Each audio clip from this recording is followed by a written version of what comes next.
No me molestes, me dijo mi hermana y me colgó. Yo solo quería que alguien me recogiera del aeropuerto tras enterrar a mi esposo.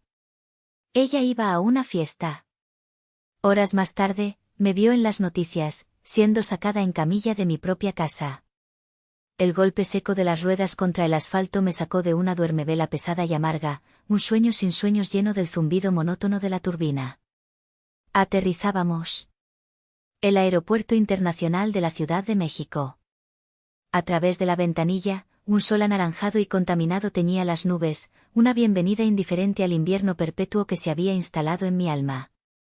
Un aplauso disperso y desganado recorrió la cabina, una costumbre local que siempre me había parecido cálida, pero que hoy sonaba como una cacofonía sin sentido, una burla cruel.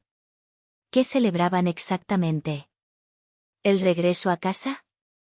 Para mí, esto no era un regreso. Era la culminación de una huida.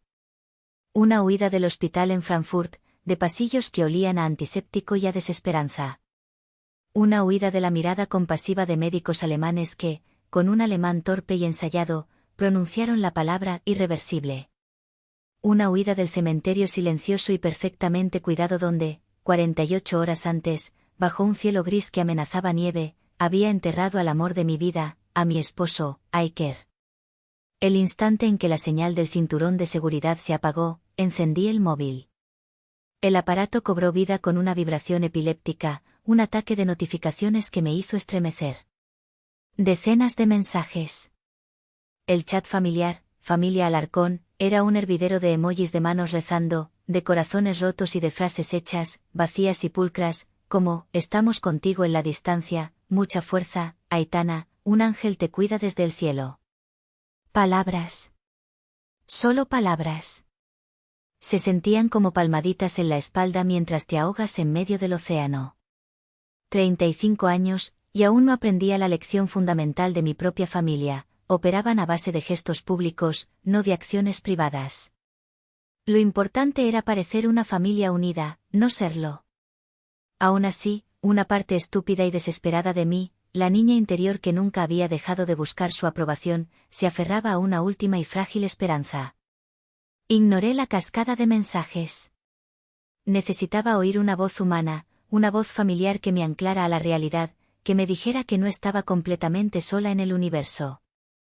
La voz de Iker resonó en mi cabeza, una memoria tan vívida que me provocó un dolor físico en el pecho. Estábamos en nuestra cocina, hacía apenas unos meses. Era un domingo por la mañana y el sol se colaba por la ventana, dibujando cuadrados de luz en el suelo de baldosas. Yo preparaba café mientras me quejaba de alguna trivialidad. Mi hermana Jimena había olvidado devolverme un libro importante que le había prestado. Iker me había abrazado por la espalda, rodeándome con sus brazos fuertes, apoyando su barbilla en mi hombro. Su olor a café y a él. Mi arquitecta, me había dicho con esa ternura suya que podía desarmarme, tú construyes edificios para que duren siglos, con cimientos sólidos y estructuras que aguanten. No dejes que ellos derrumben tus propios cimientos. Son un pozo seco, mi amor. Y no se le puede pedir agua a un pozo seco. No esperes que te den lo que nunca han tenido. Tenía razón. Siempre la tuvo. Y ahora, yo moría de sed. Con dedos temblorosos, busqué el contacto de mi hermana mayor, Jimena. Dudé por un segundo, la advertencia de Iker haciendo eco en mi cráneo. Pero la necesidad era más fuerte que la razón. Marqué. El tono de llamada sonó 3 veces, cada uno un martillazo en mis sienes. Bueno, contestó finalmente. Su voz era cantarina, vibrante, llena de una energía que yo sentía a años luz de distancia. De fondo, un murmullo inconfundible, gente, risas, el tintineo agudo de copas. Una fiesta. Por supuesto. Una estúpida fiesta. Jime, soy yo, mi propia voz salió como un susurro ronco que apenas reconocí. Ya aterricé. Aitana. Qué bueno, hermanita. Bienvenida. ¿Qué tal el vuelo? Oye, perdona que no te pueda atender mucho, pero estoy hasta el cuello con los preparativos, ¿sabes? Su alegría sonaba forzada, impaciente. El aire se me escapó de los pulmones en un silbido. Lo sé. Solo. Gime, estoy exhausta. Han sido más de 30 horas sin dormir, entre vuelos y escalas. El papeleo, el funeral, yo sola. Por favor. Te lo ruego. ¿Crees que podrías venir por mí? Hubo un silencio. No fue un silencio de consideración. Fue un silencio cargado de fastidio. Pude imaginarla perfectamente al otro lado de la línea, rodando los ojos, su frente perfectamente maquillada frunciéndose con impaciencia. ¡Ay, Aitana! ¿Es en serio? Justo hoy, su tono ya no era cantarín, era afilado como un cuchillo. Es mi fiesta de aniversario, por el amor de Dios. La casa está llena de gente importante. Todo tiene que ser perfecto. Es imposible que me mueva de aquí ahora. No me molestes. Pide un Uber o algo, para eso tienes tu dinero. Y entonces, el sonido que selló el ataúd de mi esperanza, el sonido que puso fin a 35 años de intentos fallidos. Clic. Me había colgado. Me quedé con el teléfono pegado a la oreja, escuchando el pitido monótono de la línea muerta. A mi alrededor, la gente se movía con prisa, con la alegría del reencuentro. Vi a una hija abrazar a su madre, a un esposo besar a su esposa. Yo estaba en una burbuja de hielo, invisible. El pozo no solo estaba seco. Estaba lleno de veneno. Y yo, estúpida, ingenua, había vuelto a beber de él hasta la última gota. El trayecto en Uber desde el aeropuerto hasta mi casa en el corazón de Coyoacán se sintió eterno. Las luces de la Ciudad de México, un monstruo de neón y asfalto, se deslizaban por la ventanilla, borrosas y distantes, como si pertenecieran a otro planeta. El conductor, un hombre amable de unos 60 años llamado Armando, había intentado entablar conversación al principio. Al ver mis ojos hinchados y mis respuestas monosilábicas, sabiamente desistió. Puso una estación de radio con música instrumental suave y me dejó sola con mis fantasmas. Mientras el coche avanzaba por el caótico tráfico nocturno, mi mente se desconectó del presente y me llevó de visita a un lugar que conocía demasiado bien, el sombrío y silencioso museo privado de mis agravios familiares. Un lugar al que acudía en mis noches de insomnio, lleno de exhibiciones que documentaban con una precisión dolorosa mi perpetuo rol como la hija invisible, el satélite que orbitaba incansablemente alrededor del sol brillante y egoísta que era mi hermana Jimena. La primera sala del museo estaba dedicada a mis logros académicos, o más bien, a la indiferencia con la que fueron recibidos. Exhibición número 1, el título ignorado. La imagen en mi mente era nítida, casi fotográfica, yo, con 26 años, vestida con una toga y un birrete que me quedaban un poco grandes, sosteniendo con orgullo mi título de arquitectura con mención honorífica de la UNAM. El auditorio estaba caluroso y abarrotado. Mis padres, Gerardo y Beatriz, y mi hermana Jimena, estaban allí. Les había guardado asientos en primera fila. Posaron para la foto obligatoria, sus sonrisas tan falsas como un billete de 3 pesos. 15 minutos. Eso fue todo lo que duró su presencia en el día más importante de mi vida hasta entonces. ¿Ya podemos irnos?, preguntó Jimena, mirando su carísimo reloj suizo. Tengo una cita para un facial en Polanco. La cena de ensayo de una amiga es mañana y no puedo lucir menos que perfecta, es gente muy importante. Mis padres asintieron como si la lógica fuera irrefutable.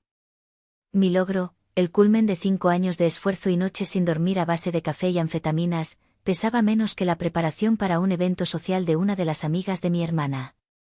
Me quedé sola con Iker, que aún era mi novio. Me abrazó tan fuerte que sentí que mis huesos rotos se recomponían y me dijo al oído: ellos se lo pierden.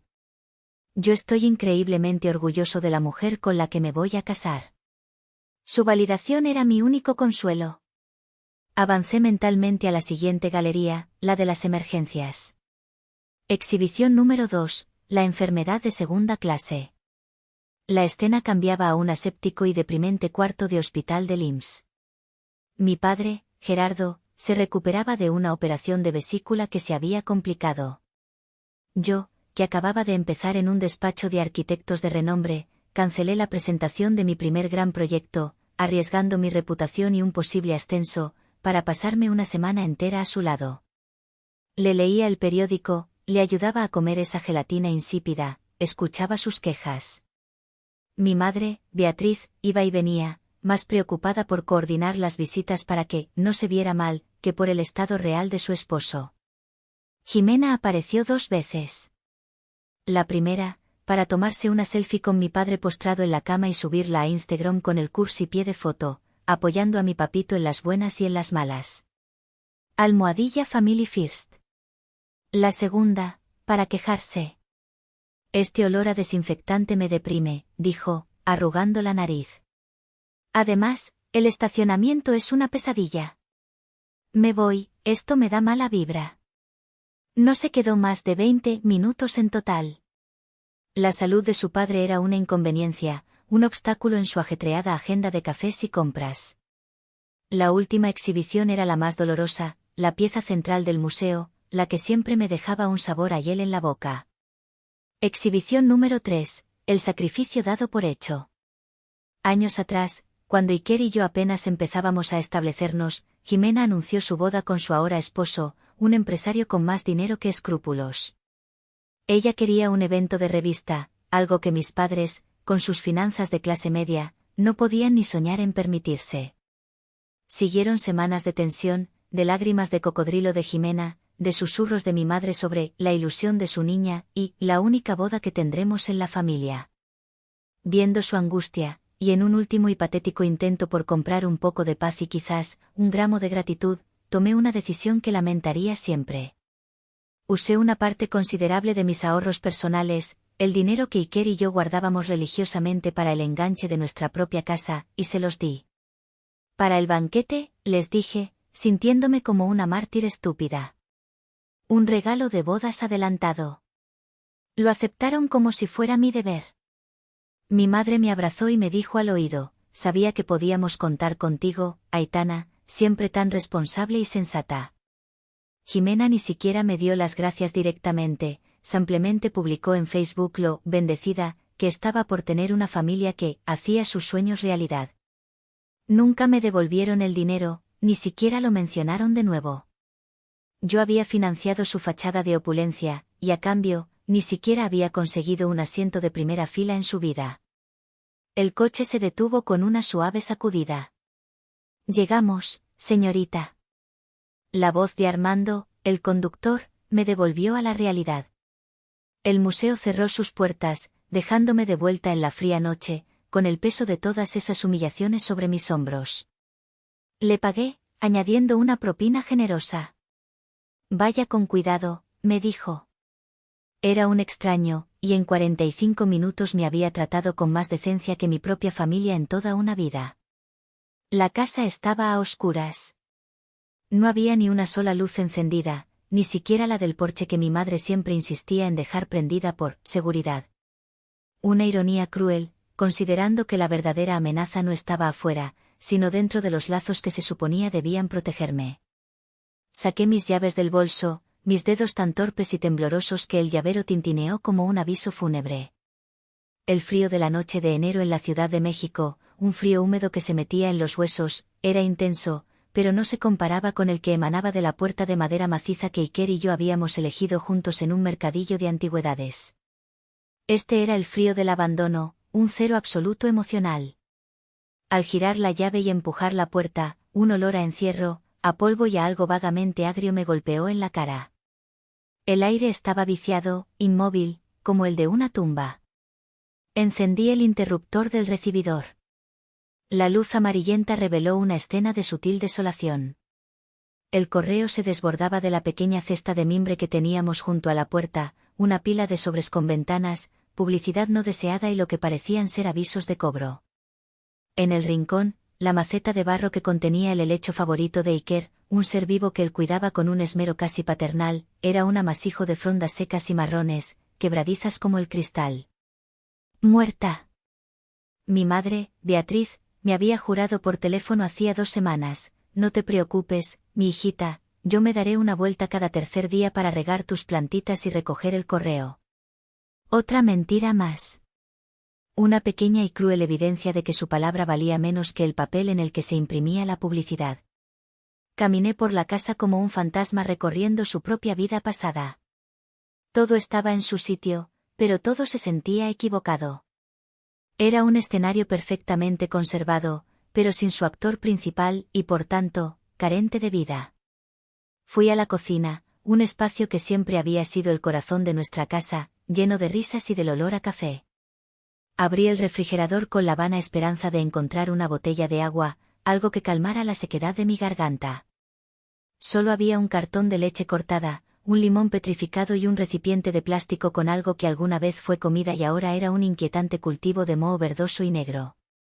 Lo cerré con una náusea. El silencio era lo peor. Un silencio denso, pesado, que absorbía cualquier sonido. Estaba acostumbrada al silencio creativo de mi estudio de arquitectura, pero este era un silencio destructivo.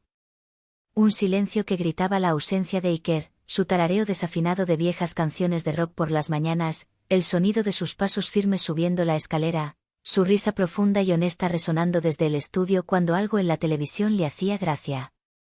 Subí al segundo piso, arrastrando los pies como si llevara grilletes. La idea de dormir en nuestra cama, en el lado vacío que él había dejado, era una forma de tortura que no estaba dispuesta a infligirle a mi ya destrozado corazón.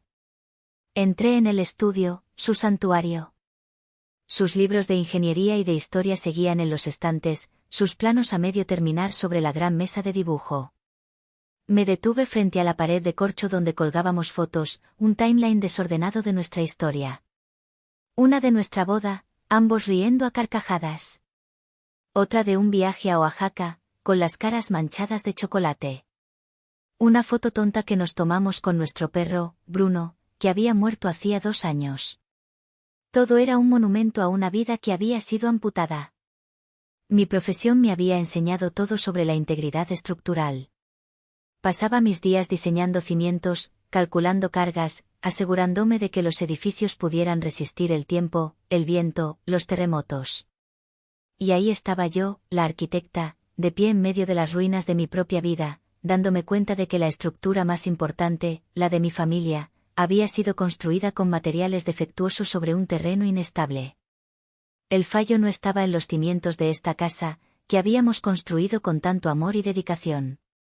El fallo estaba en los míos. Abrí el armario empotrado y busqué a ciegas entre su ropa colgada hasta que mis dedos encontraron la textura familiar de su sudadera favorita, una gris, gastada y increíblemente suave, con el logo de su universidad. La saqué y la apreté contra mi pecho, hundiendo la cara en la tela, inhalando profundamente, buscando desesperadamente un último rastro de su olor. Pero no había nada. Solo el olor a guardado, a tiempo detenido, a ausencia. El último vestigio de él se había desvanecido en el aire viciado de nuestra casa abandonada. El agotamiento finalmente me venció, una ola negra que me arrastró. No podía enfrentarme a nuestra habitación. Arrastré una manta del closet de blancos y me acurruqué en el pequeño sofá del estudio. Abrazada a su sudadera como si fuera un salvavidas, con el frío de la casa filtrándose a través de mis ropas de viaje, finalmente me entregué a la oscuridad. Me despertó un sonido que no pertenecía a mis pesadillas. No era un goteo. Era una cascada. Un rugido constante y violento que parecía venir de todas partes y de ninguna a la vez. Me incorporé en el sofá, desorientada y rígida de frío. La casa seguía a oscuras y el frío era aún más intenso, casi agresivo. El sonido se hacía más fuerte a cada segundo. Provenía de la planta baja. Bajé las escaleras a trompicones, con el corazón martilleándome en el pecho como un pájaro atrapado. Al llegar al último escalón, mi pie descalzo se hundió en un charco de agua helada que me robó el aliento. Grité, un sonido ahogado por el estruendo del agua. Encendí la luz de la sala y la escena que me recibió era una visión del infierno doméstico. El agua caía a raudales desde el techo de la sala, justo debajo del baño de la planta alta. No era una gotera, era un torrente. El hermoso techo con vigas de madera que Iker había insistido en instalar, lijando y barnizando cada una él mismo, estaba combado como el vientre de una bestia, goteando por 1000 fisuras.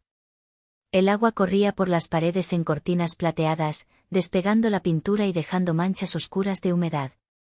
Una laguna de varios centímetros de agua turbia cubría todo el piso de madera, que ya empezaba a hincharse y a levantarse en algunas zonas. Mis preciosos y carísimos libros de arquitectura, apilados en la mesa de centro, eran ahora una masa de papel mojado e irreconocible. Las fotografías de nuestras vidas, enmarcadas con tanto cariño en las paredes, lloraban lágrimas de agua sucia que se escurrían por nuestros rostros sonrientes. Mi casa, nuestro santuario, el proyecto de vida que habíamos diseñado juntos, se estaba ahogando. El pánico se apoderó de mí, frío y paralizante. Una ola de frío inusual había azotado la ciudad esa semana, lo había visto de reojo en las noticias del aeropuerto. Una tubería. Se había reventado una tubería en el baño de arriba. Si alguien hubiera dejado la calefacción encendida, aunque fuera al mínimo, como mi madre me había prometido que haría, esto jamás habría pasado. La negligencia de su promesa rota ahora estaba, literalmente, destruyendo mi hogar. Corrí, chapoteando en el agua helada que me llegaba a los tobillos, hacia la cocina, buscando mi teléfono donde lo había dejado cargando. Con los dedos entumecidos, marqué al primer número de un servicio de plomería de emergencia que encontré en Google. Lo siento, señora, estamos completamente saturados. Toda la ciudad está igual con esta helada. No podemos ir hasta mañana por la tarde, como muy pronto. El segundo me dijo lo mismo. Y el tercero. Era una causa perdida. Desesperada, temblando de frío y de una impotencia que me quemaba por dentro, hice lo que me había jurado apenas unas horas antes no volver a hacer. Llamé a mi madre. No sabía qué necesitaba. Quizás solo oír una voz que me dijera qué hacer. Contestó al segundo tono, su voz sonaba agitada y eufórica, más alta de lo normal para tapar la música de fiesta que retumbaba de fondo. ¿Aitana? ¿Pasó algo? Estoy en plena fiesta de tu hermana, es un éxito total, no sabes, no puedo hablar ahora. Mamá, la casa se está inundando, grité, mi voz quebrada por el llanto y la histeria. Se rompió una tubería, hay agua por todas partes. El techo se va a caer. Necesito ayuda, mamá, por favor, no sé qué hacer. Hubo una pausa. Pude oírla tapando el auricular y susurrando con fastidio a mi padre, es Aitana, algo de una tubería rota. Luego volvió a la línea. Su tono ya no era eufórico, sino el de una madre que regaña a una niña por interrumpir a los adultos. ¡Ay, Aitana, por Dios! ¡Qué espanto! Pero, ¿qué quieres que hagamos ahora, hijita? La fiesta está en su apogeo. Acaba de llegar el socio más importante de tu cuñado con su esposa. Son gente importantísima. Tu padre y yo somos los anfitriones, no podemos simplemente irnos y dejar a todos aquí botados. Sería una grosería terrible, ¿no entiendes? Busca en la sección amarilla o algo, mi amor. Siempre has sido muy lista para resolver problemas. Ya verás cómo lo solucionas. Y antes de que pudiera articular una sola palabra, una protesta, un ruego, colgó. Me quedé de pie, en medio de mi casa inundada, con el teléfono en la mano y el pitido de la línea muerta en el oído. El agua helada seguía subiendo. Y en ese momento, algo dentro de mí se rompió para siempre. No fue el dolor, ni la tristeza. Fue la comprensión absoluta, fría y afilada como un trozo de hielo. La fiesta de aniversario de mi hermana, la impresión que causaran en un socio de negocios, su fachada social, todo eso era más importante que mi casa hundiéndose. Más importante que yo. Fue la gota que derramó el vaso. O, en mi caso, la tubería que reventó e inundó la última y reseca partícula de esperanza que me quedaba. El instinto de supervivencia, o quizás la furia fría de una arquitecta que se niega a ver su creación completamente destruida, se activó y barrió con la parálisis. Tenía que cortar el agua. La llave de paso principal. Como un destello en la oscuridad, recordé la insistencia de Iker durante la remodelación. La instalaremos en el sótano, junto al panel eléctrico, había dicho. Así todo está centralizado. Una decisión práctica y lógica que ahora, en estas circunstancias, parecía una trampa mortal. Abrí la puerta del sótano. Una bocanada de aire húmedo y un olor penetrante a moho y tierra mojada me golpearon. Estaba oscuro como una tumba. Usando la precaria linterna de mi móvil, iluminé los escalones de cemento. Estaban cubiertos por una película de agua que los hacía brillar siniestramente. Me agarré a la barandilla de metal con una mano, sintiendo el frío pegajoso y resbaladizo, y empecé a bajar con un cuidado infinito, como si descendiera a las profundidades del infierno. Cada paso era un riesgo calculado. El suelo del sótano estaba completamente inundado. El agua estancada y turbia me llegaba casi a las pantorrillas, y estaba aún más fría que arriba, un frío que mordía. Avancé a través del agua, mis pies tropezando con cajas de almacenamiento que flotaban como icebergs en miniatura, llenas de recuerdos ahora arruinados. Al fondo de la estancia, en la pared, mi linterna encontró mi objetivo, la gran rueda roja de la llave de paso, y a su lado, ominosa y silenciosa, la caja metálica y gris del cuadro eléctrico principal. Me acerqué, con el agua arremolinándose a mi alrededor con cada movimiento. Estiré la mano para girar la rueda. Estaba dura, atascada por el desuso y quizás por el óxido. Hice fuerza, usando el peso de mi cuerpo, mis músculos protestando por el esfuerzo y el agotamiento extremo. La rueda empezó a ceder con un chirrido agónico. Justo cuando sentí que la presión del agua comenzaba a disminuir, mi pie de apoyo, posado sobre el suelo cubierto de una fina capa de limo invisible, resbaló. Perdí el equilibrio. Mi cuerpo se fue hacia adelante en una caída inevitable. Por puro instinto de conservación, mi otra mano se lanzó a buscar apoyo y se aferró a lo primero que encontró, un conducto de metal que salía de la pared, justo al lado del cuadro eléctrico. Fue como si un rayo me atravesara. Un dolor blanco, cegador y eléctrico explotó en mi brazo y recorrió cada fibra de mi ser en una milésima de segundo. Mis músculos se contrajeron en un espasmo violento e incontrolable. La descarga me lanzó hacia atrás con una fuerza brutal, como si una mano gigante me hubiera golpeado. Mi cabeza, en la trayectoria de la caída, impactó contra el borde afilado de un escalón de cemento con un sonido hueco y espantoso que resonó dentro de mi propio cráneo. Por un instante, vi un universo de estrellas blancas y brillantes. Luego, la oscuridad absoluta me engulló como un telón de terciopelo negro. Lo último que mi cerebro a punto de apagarse registró, fue un sonido agudo y penetrante que empezó a taladrar la niebla de mi conciencia. Vi. La alarma de monóxido de carbono. Un cortocircuito en la caldera inundada, sin duda. El gas invisible, el asesino silencioso, empezaba a llenar el espacio. Y yo yacía allí, rota, inmóvil y sangrando, hundiéndome en un silencio profundo y definitivo. Al otro lado de la calle, doña Carmina, mi vecina de 70 años, salía a meter su coche a la cochera para protegerlo de la inesperada helada. Mientras esperaba que la pesada puerta automática se abriera, algo inusual llamó su atención. Un riachuelo de agua oscura se deslizaba perezosamente por debajo de la puerta de mi garaje y corría por la acera. Extrañada y preocupada, se acercó. Pegó la oreja a la puerta de metal y entonces lo oyó. El pitido débil pero insistente y regular de una alarma. No lo pensó dos veces. Sacó su móvil de la bolsa de su mandil y marcó 3 números que salvarían mi vida, 911. La fiesta de aniversario de Jimena y su esposo era el epítome de la pretensión, un teatro cuidadosamente montado para el aplauso de su círculo social.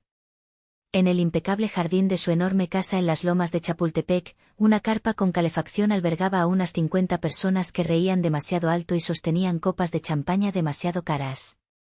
Jimena, enfundada en un vestido de diseñador que costaba más de lo que yo ganaba en un mes, flotaba entre los grupos como una mariposa social, siendo el centro de todas las miradas, la anfitriona perfecta, la esposa trofeo. Mis padres, Gerardo y Beatriz, la seguían como satélites orgullosos, presumiendo ante sus amigos del maravilloso partido que había hecho su hija mayor, su obra maestra.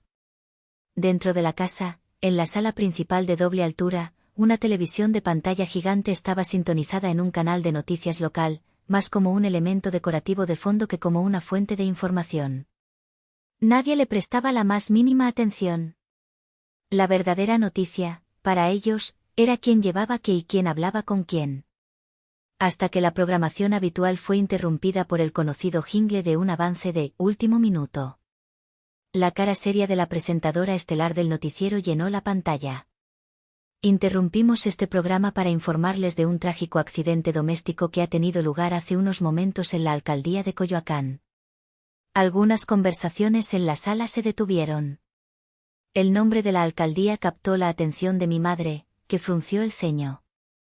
Los servicios de emergencia han rescatado a una mujer que se encontraba inconsciente en el sótano inundado de su domicilio, continuó la presentadora con voz grave. Tenemos a nuestra reportera, Gabriela Soto, en el lugar de los hechos.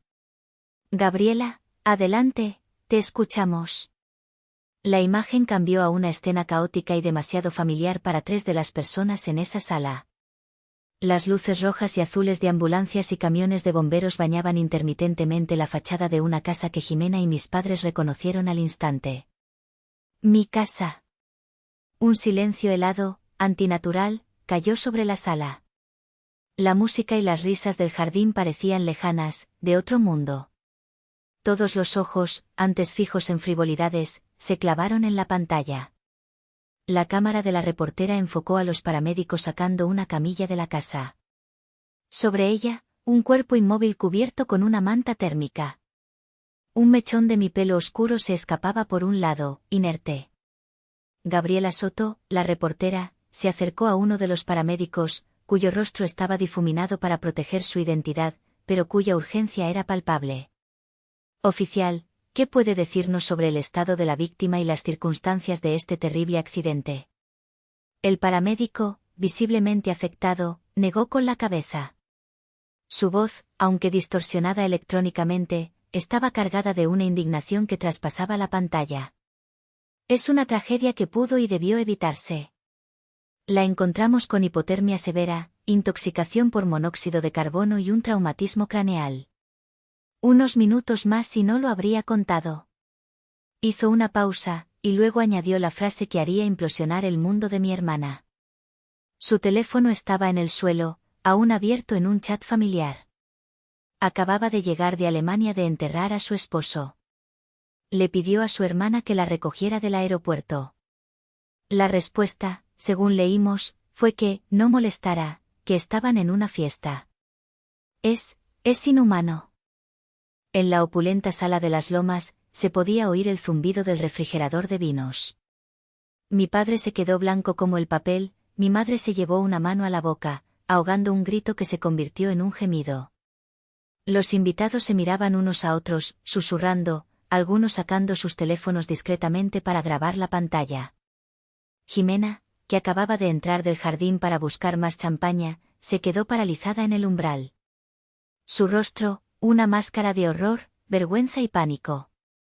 La copa que sostenía se deslizó de sus dedos y se hizo añicos contra el carísimo mármol italiano, salpicando un vino espumoso que de repente parecía sangre. La burbuja de su vida perfecta acababa de reventar. Y todo su mundo lo estaba viendo en directo. El hospital olía a miedo y a desinfectante, una combinación que se me había grabado a fuego en la memoria en Alemania. Cuando desperté, lo primero que vi no fue un techo blanco, sino el rostro preocupado y amable de una enfermera. Lo segundo, fue a mi familia, agrupada en un rincón de la habitación privada, susurrando frenéticamente. No parecían preocupados por mí. Parecían 3 conspiradores acorralados. Ya está en Twitter. Y en Facebook. Alguien grabó la noticia y la subió, siseaba Jimena, mirando la pantalla de su teléfono con un pánico que le desfiguraba el rostro. El esposo de mi amiga trabaja en ese canal. Esto va a destruir mi reputación. ¿Y la de tu marido? Cálmate, por el amor de Dios, intentaba apaciguar mi padre, aunque su propio rostro estaba pálido y cubierto por una fina capa de sudor. Buscaremos un abogado. Diremos que la reportera mintió, que sacaron todo de contexto. Negaremos todo. Mi madre ni siquiera hablaba.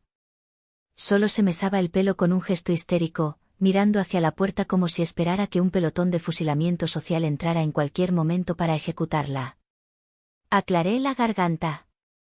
El sonido fue débil, apenas un carraspeo, pero en el tenso silencio de la habitación, sonó como un disparo.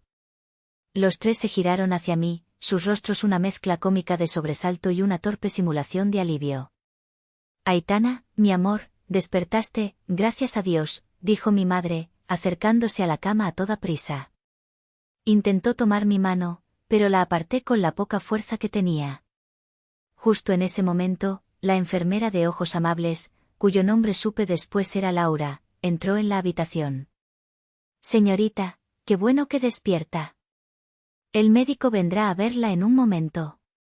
Está estable, pero tiene una conmoción leve y necesita descansar. Luego, su expresión se suavizó y su voz bajó a un tono confidencial. Quería que supiera que su historia ha conmovido a mucha gente. El Hotel St. Regis de Reforma ha ofrecido una suite para usted por 2 semanas mientras su casa está en reparaciones. Y una de las constructoras más importantes del país, cuyo dueño vio la noticia, se ha ofrecido a cubrir todos los gastos de la restauración. Sin costo alguno. Quiero que sepa que tiene opciones. No está sola. Miré de reojo a mi familia. Sus rostros se habían transformado. La oferta de ayuda externa era una bofetada a su orgullo, una prueba pública y humillante de su fracaso como familia. Eso no será necesario, dijo mi padre con una autoridad forzada que no engañaba a nadie. Mi hija vendrá a casa con nosotros. Nosotros la cuidaremos como es debido. Sí, añadió Jimena, desesperada por recuperar el control de la situación. Ya estamos preparando tu cuarto de huéspedes. Es lo menos que podemos hacer para enmendar este terrible malentendido. ¿Malentendido? Repetí. La palabra salió de mis labios con un sabor amargo. Los miré a los tres, uno por uno. A mi hermana, aterrorizada por su estatus social. A mi padre, intentando salvar las apariencias. A mi madre, paralizada por la vergüenza. Y por primera vez en mi vida, los vi sin el filtro de la esperanza o la necesidad. Los vi como lo que eran, extraños egoístas unidos por un apellido. No, dije. Mi voz era apenas un susurro, pero resonó en la habitación con la fuerza de una demolición. No iré con ustedes. ¿Qué estás diciendo, Aitana? No estás pensando con claridad, replicó mi madre. Estoy pensando con más claridad que nunca, afirmé, sintiendo una calma gélida apoderarse de mí. Iker siempre decía que el amor no debería ser una transacción, y yo he pasado 35 años intentando pagar por el suyo, por su aprobación, por una migaja de su atención. La cuenta está cerrada. Me dirigí a la enfermera.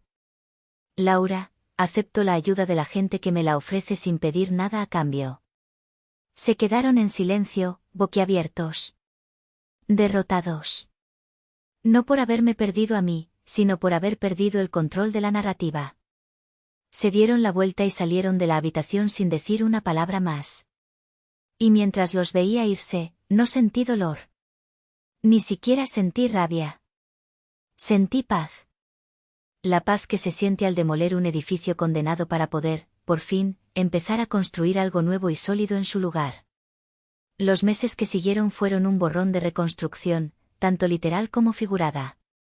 Mientras la constructora, con una eficiencia y generosidad que me abrumaban cada día, no solo reparaba los daños de la inundación sino que modernizaba y reforzaba mi casa, yo empezaba a reconstruir mi vida sobre unos cimientos nuevos y mucho más sólidos. Mi tío Rogelio, el hermano menor de mi madre y la oveja negra de la familia por ser un profesor universitario que valoraba los libros por encima de las apariencias, voló desde Oaxaca en cuanto se enteró y se instaló en mi cuarto de huéspedes.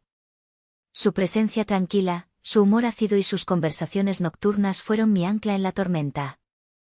Doña Carmina, mi vecina y salvadora, se convirtió en una figura materna, apareciendo cada día con un plato de comida casera y chismes del vecindario que, por primera vez en mucho tiempo, me hacían reír.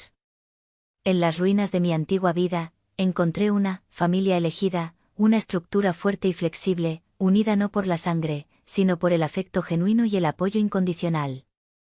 Con el dinero del seguro de vida de Iker, hice lo único que sentí que le haría verdadero honor a su memoria. Establecí la Fundación Iker AS, una organización sin fines de lucro dedicada a otorgar becas completas a mujeres jóvenes de bajos recursos que quisieran estudiar arquitectura o ingeniería civil en la UNAM. Transformé el dolor más profundo de mi vida en un propósito, en un legado de fortaleza y oportunidad. Un año después del accidente, el sol de la tarde entraba a raudales por los ventanales de mi casa, ahora más luminosa y fuerte que nunca. En la sala, rodeada de amigos verdaderos, de mi tío Rogelio, de doña Carmina y del equipo de la constructora que se habían vuelto mis amigos, entregué la primera beca a una joven brillante y llena de sueños de Oaxaca. Mi otra familia, la de sangre, no fue invitada. No he vuelto a hablar con ellos. A veces, en la quietud de la noche, me pregunto si hice lo correcto, si la sangre debería pesar más que la dignidad. Pero entonces miro a mi alrededor, veo los rostros de la gente que me sostuvo cuando me estaba ahogando, y sé que tomé la única decisión posible. ¿Hice bien en aceptar la ayuda de extraños y darle la espalda a mi propia sangre? ¿Ustedes qué habrían hecho en mi lugar?